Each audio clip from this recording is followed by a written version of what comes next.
আমারে দেখার লেগা ছুট্টাইছিল এই বাড়িতে। আমি তারে দিয়া বাড়ি সব কাম করাইছি,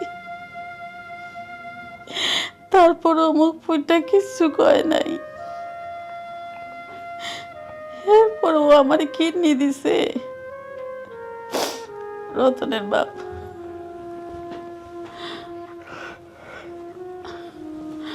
রতনের বাপ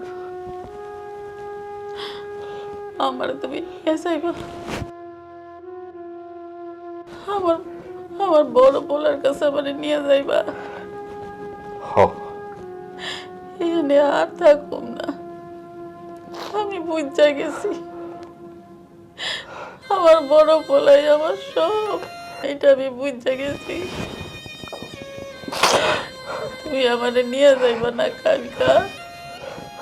হ তোমার আমি কালকেই নিয়ে যাবো।